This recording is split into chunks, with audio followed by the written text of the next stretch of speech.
Students हम देख रहे थे कि एक सदिश के घटकी रूप में दो तरह की वैल्यू होती है, स्केलर वैल्यू जिसे अपन a b c यानी i j k के जो गुणांक होते हैं उन्हें स्केलर वैल्यू कहते हैं, और जब i j और k के साथ में लिखा जाता है तो उन्हें बोलते हैं अपन सदिश घटक या वेक्टर हमारे कंपोनेंट्स कहलाते हैं। जैसे 2ij बोला, 2ik बोला, 3ij बोला, इस तरह के बोलता हूं तो वो होते हैं वेक्टर कंपोनेंट, और a b c है वो स्केलर कंपोनेंट्स हैं। मैं स्टूडेंट्स आपको इसके बारे में डिटेल से एक्सप्लेन करना चाहता हूं कि जैसे मैंने एक सदिश लिखा है vector a is equal aik plus bjk plus ckk, तो यहाँ आपको देखना है स्टूडेंट्स कि दो तरह की वैल्यू है। एक तरह की वैल्यू है जो स्केलर वैल्यू है हमारे पास, एक तरह की वैल्यू है वो स्केलर वैल्यू है r, वो है a b और c, a b and c are the scalar value. It's also called the direction ratio. What? ABC, which are the coefficient of I, J and K are called as a direction ratio. अब next देखिए यहाँ पर A I J B R, जब यहाँ पर अपन vector जो components की बात करें तो वो स्टूडेंट्स बनता है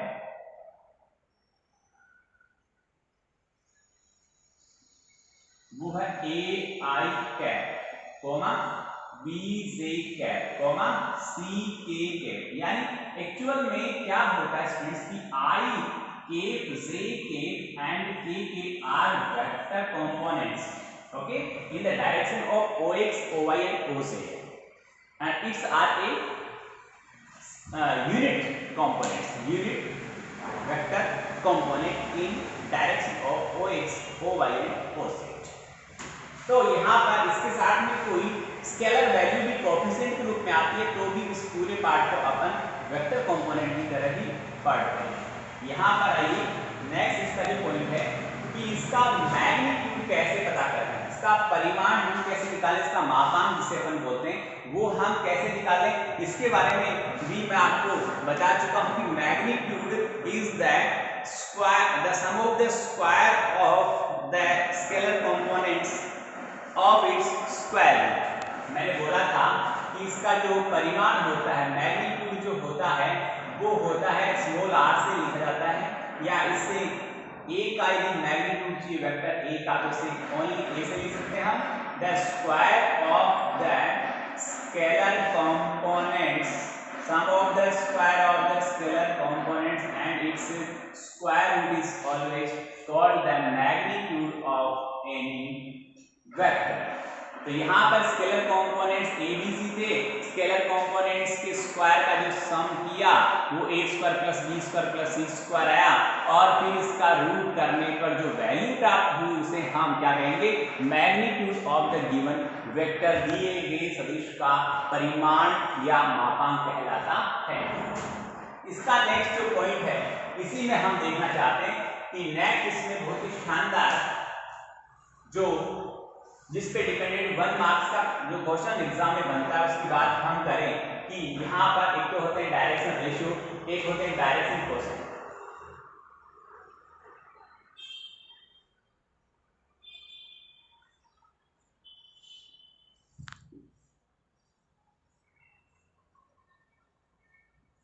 डायरेक्शन कोसाइन और डायरेक्शन कोसाइन कौन कौन से होते हैं, देखिए यहाँ पर 3 डायरेक्शन कोसाइन होते हैं।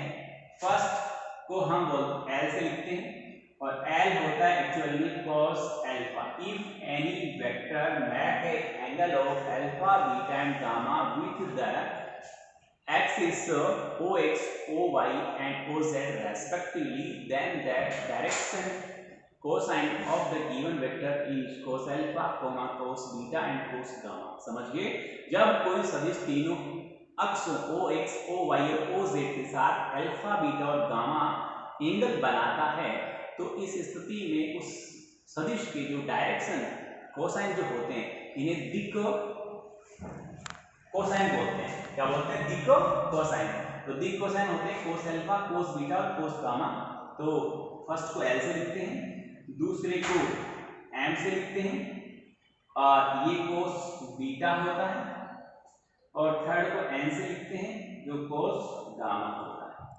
यहाँ पर L निकालने का जो फॉर्मूला होता है यानी कोएफिशिएंट ऑफ I के अपॉन आर। समझ रहे ना क्या लिखा मैंने, कोएफिशिएंट ऑफ आई के ए बाई आर। आर क्या होता है इसका मैग्नीट्यूड।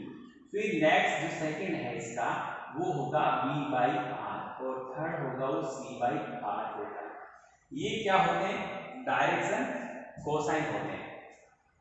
मैं यहाँ डायग्रामेटिकली आपको एक बार इसके बारे में एक्सप्लेन करूं कि एक ये हमारा जो यहाँ एक वेक्टर है ओपी वेक्टर के नाम से है, यदि ये ओ एक्स के साथ अल्फा एंगल बनाता है, ओ वाई के साथ बीटा एंगल बनाता है और ओ जेड के साथ यदि ये गामा एंगल बनाता है, गामा ए। ओके, तो इसके डायरेक्शन कोसाइन होंगे cos alpha cos beta and cos gamma. Cos alpha यानी first direction cosine is denoted by L and second direction cosine is denoted by M and third direction cosine is denoted by M.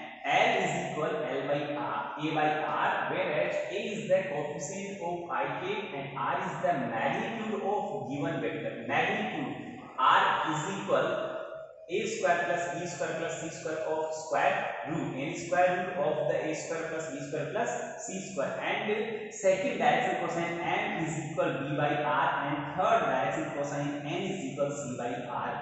ये होता है students direction cosines. और direction cosine में relation होता है, वो relation ये होता है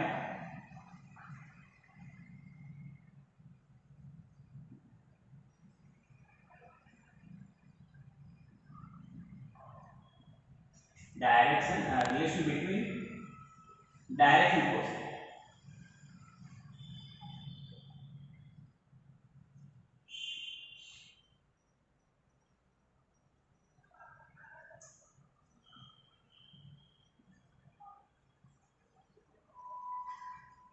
Okay, the relation between direction cosine which is L square plus R square, sorry, L square M square plus N square is equal 1।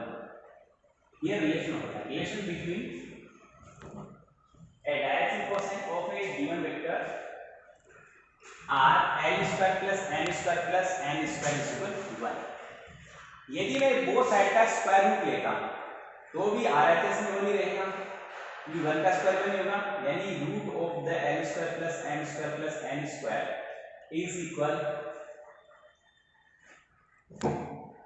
1 हो जाएगा।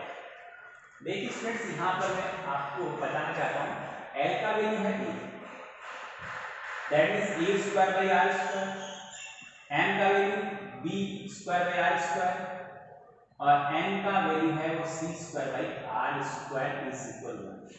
यहाँ पर r स्क्वायर कॉमन आ जाए, r स्क्वायर क्या है कॉमन आ जाए, तो हमें क्या प्राप्त होता है, जरा दिख रहा होगा आपको यहाँ पर, हमें ये प्राप्त होता है that means a square plus b square is equal c square plus c square is equal r square.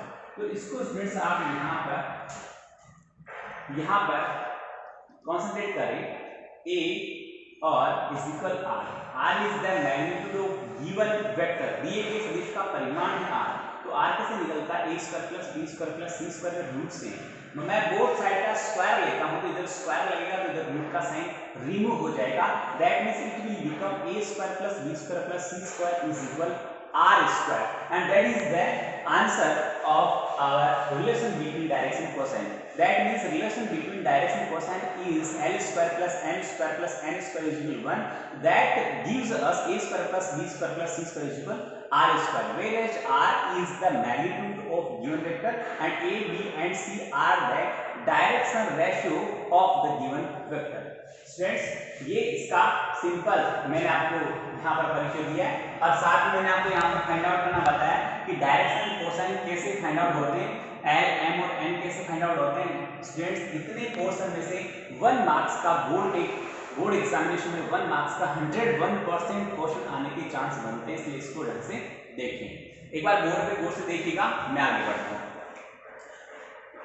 तो स्टूडेंट 13.1 जो हमारी एक्सरसाइज है उसमें फर्स्ट सेकंड एंड थर्ड 3 अपने को वेक्टर्स गिवन है और all are vectors are in component form. All are vectors in component form. Components form that's like aik plus bjk k plus ckk. यहाँ हो सकता है 2ik plus 5jk plus 6kk, यानी यहाँ पर 2, 5 और 6 है वो abc का रोल अदा कर रहे हैं। तो इस तरह स्टूडेंट्स मैं आपको बताना चाहता हूँ कि यहाँ देखिए जब कंपोनेंट फॉर्म, इसको बोलते हैं कंपोनेंट फॉर्म, घटक के रूप जिसे बोलते हैं, कंपोनेंट फॉर्म में वेक्टर होता है तो उसका मैग्नीट्यूड, उसका परिमाण, उसका मापांक पता करने के लिए i, j और k के जो कोएफिशिएंट्स हैं उनके स्क्वायर के सम का रूट कर दिया जाता है। तो एक मैं यहाँ पर फर्स्ट डाउट लेकर आपको एक्सप्लेन करता हूँ। यहाँ जरा देखिए बोर्ड पे ये सारी वैल्यूज आपको फिर कॉपी में लिख ली है, इसके बारे में जानना है क्या होता है, किसको स्केलर बोलते हैं, किसको वेक्टर बोलते हैं, कौन सा कंपोनेंट फॉर्म होता है, किसको डायरेक्शन कोसाइन बोलते हैं, किसको डायरेक्शन रेशियो बोलते हैं, and what is the relation between direction cosine. यहाँ पर एक चीज और देखिए आप कि फर्स्ट एक्सरसाइज जो हमारी चलेगी उसमें हम देखेंगे स्टूडेंट्स 13.1 में कि फर्स्ट डाउट की ही मैं बात कर लेता हूँ और उसका फर्स्ट डाउट है हमारे पास में, फर्स्ट नहीं थोड़ा सा सेकंड लेते हैं अपन। यानी फर्स्ट जो डाउट है उसमें जो सेकंड वेक्टर है वेक्टर बी, उसकी बात करते हैं, वो 2ik minus 7j cap minus 2k cap minus 7j cap minus 3k cap, इसका हमें मैग्नीट्यूड पता करना है, हमें इसका b वेक्टर का मैग्नीट्यूड पता करना है। इसको सिंगल b के द्वारा लिख सकते हैं, स्मॉल r के द्वारा लिख सकते हैं, और यहाँ पर जो डायरेक्शन रेशियोज हैं वो है 2, -7 एंड -3। तो जब किसी भी वेक्टर का मैग्नीट्यूड पता करते हैं स्टूडेंट्स तो उसके डायरेक्शन रेशियो के स्क्वायर के सम का रूट फाइंड आउट किया जाता है। The square of 2, the square of -7 and the square of -3 and its square root. The square of 2 is 4, square of 7 is 49, the square of 3 is 9. It will become 62, root 62, and root 62 is the magnitude of the given vector. तो b का magnitude दिया है, ये 13.1 exercise की first doubt को करने का मैंने आपको मेथड बताया, तरीका बताया, आप इसे फॉलो करेंगे। नेक्स्ट डाउट की बात करता हूँ कि समान परिमाण वाले दो विभिन्न सदिश लिखेंगे, यानी ऐसे दो वेक्टर हमें एग्जांपल के तौर पर बताना है जिनका मैग्नीट्यूड सेम हो बट उनकी डायरेक्शन अलग अलग होनी चाहिए। स्टूडेंट जरा देखिए, मैं इसे इमेज करता हूँ और बहुत ही शानदार एग्जांपल को बताता हूँ। यहाँ पर b एक गिवन वेक्टर है, देखिए आपने। मैं डाउट नंबर सेकंड की बात करूंगा आपसे, तो डाउट नंबर सेकंड मुझे ये कहता है कि right the two vectors which have same magnitude and different directions. तो यहाँ पर मैंने a लिखा, b लिखा है, अब a लिख रहा हूँ, मैं लिखूंगा यहाँ पर 7i cap minus 2j cap और प्लस 3k कैप। मैं यहाँ पर मैग्नीट्यूड जब सेम करना चाहता हूँ स्टूडेंट्स तो साइन से वहां पर कोई इफेक्ट नहीं होता है। The magnitude can't be change according to the sign of the direction ratio. Direction ratio के अकॉर्डिंग मैग्नीट्यूड पे कोई इफेक्ट नहीं पड़ता, कोई चेंजेस नहीं होता है, because the square of -7 is 49 and the square of the +7 is also 49. It can't be changed. The square of all variables are positive. All integers have the same all the different sign variables have the same square. Therefore the square of -3 is 9 and the square of the +3 is also 9. तो यहाँ पर different type के जो integers होते हैं उनका जो square है वो उसके साइन पे डिपेंड नहीं करता है, चाहे इंटीजर नेगेटिव हो या इंटीजर पॉजिटिव हो। तो यहाँ पर मैग्नीट्यूड जो आएगा बोथ का सेम आएगा, यहाँ पर इसका मैग्नीट्यूड भी रूट 62 आएगा, 49 एंड 9 58 एंड 4 62, पर इसका मैग्नीट्यूड भी 62 आएगा। But if we change the coefficient of i, j and k, then the direction of the given vector will be changed. जब हम किसी भी वेक्टर के आई जे के कोफिशिएंट को बदल देते हैं, ए बी सी बदल जाते हैं, डायरेक्शन रेशियोज चेंज हो जाते हैं, उस कंडीशन में उस वेक्टर की डायरेक्शन भी चेंज हो जाती है। तो यहाँ ये both are the vector in same magnitude and different directions. तो ये हो गया हमारा सेकंड डाउट। थर्ड की बात करें तो थर्ड में से थोड़ा सा हटके डाउट है, वो हमें कह रहा है कि समान दिशा वाले उनकी डायरेक्शन सेम होनी चाहिए पर उनके जो मैग्नीट्यूड्स है वो डिफरेंट होने चाहिए। वेक्टर ए इज इक्वल आई के plus 2j plus 3k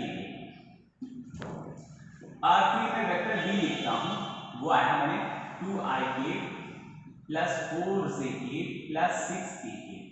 Students, both vectors have same directions. If we change the all directions ratios in same ratios or with the same multiples, if the direction ratio become change in same multiple, then the direction of given vector can't be changed.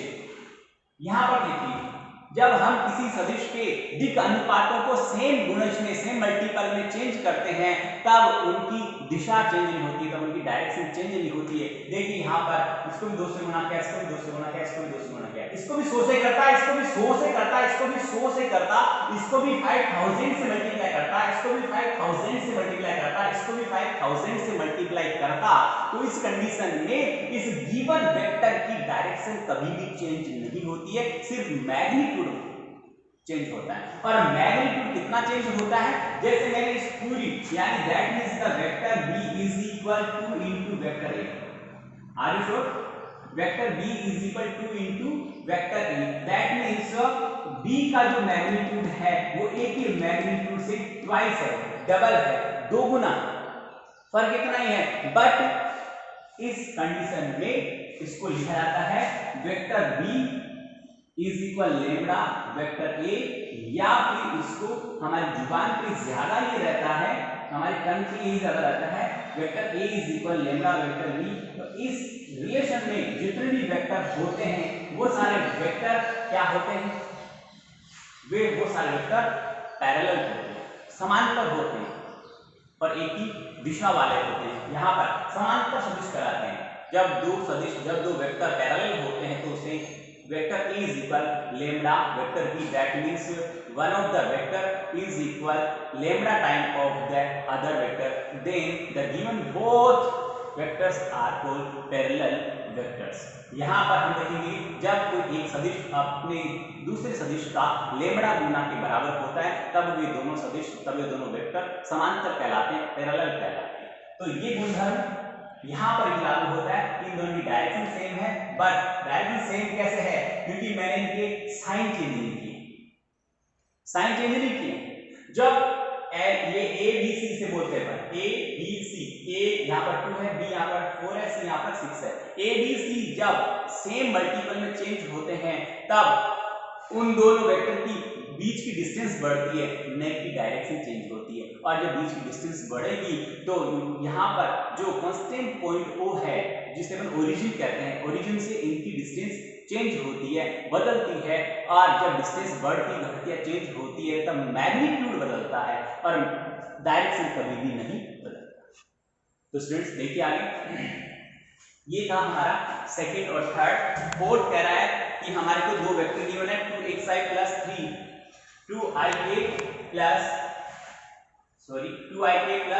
3jk। Fourth doubt देखिए 2ik plus 3jk and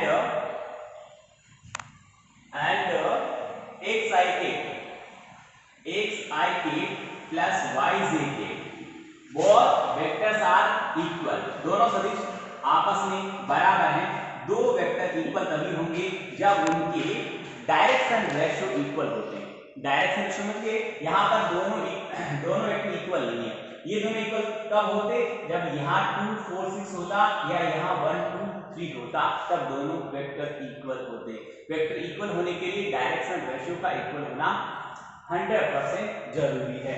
तो यहाँ हम देखेंगे students कि by the comparing of both side x is equal to and y is equal 3.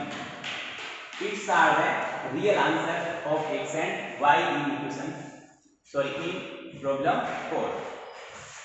Fifth is also एक हमें vector है, उसका इनिशियल पॉइंट, इनिशियल लाइन जहां से प्रारंभ होती है, स्टार्ट होती है, जैसे ए बी लिखा मैंने, वेक्टर ए बी लिखा, ध्यान दीजिए स्टूडेंट्स, यहां ए बी लिखा तो ए इसका इनिशियल पॉइंट है, प्रारंभिक बिंदु है, पर बी इसका एंडिंग पॉइंट है, लास्ट पॉइंट है, अंतिम बिंदु है।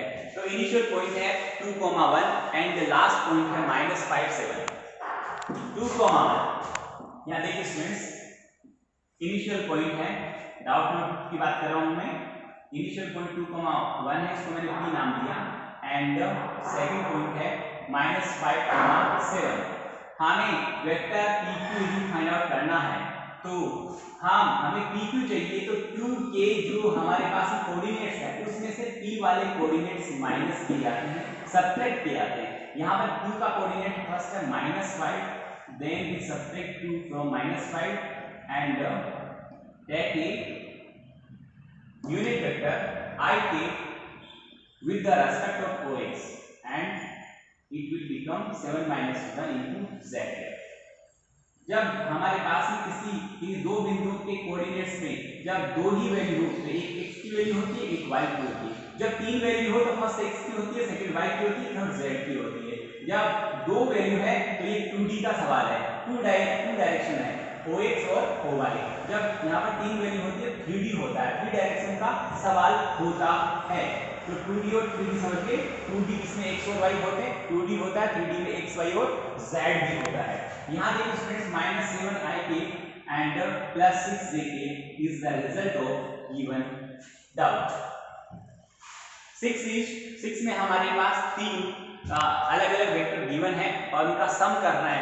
सम करने से जरा देखिए, सपोज मैं आपको यहाँ पर एक्सप्लेन करना चाहता हूँ कि यदि आप देखिए, अब हटाता हूँ मैं इसको, देखिए यहाँ पर दो वेक्टर पड़े आपके पास, इन दोनों वेक्टर का आपको सम करना है, यानी आपको vector a plus vector b find out करना है। इस स्थिति में, इस पोजीशन में आप क्या करेंगे कि i केप का कोएफिशिएंट i केप के साथ सम होगा, यानी ऐड होगा, j केप का कोएफिशिएंट j केप के साथ ऐड होगा और k केप का कोएफिशिएंट k केप के साथ ही ऐड होगा। Different type of coefficients can't be added, same types of coefficient should be added, for that find out sum of या addition of given two or more than two vectors।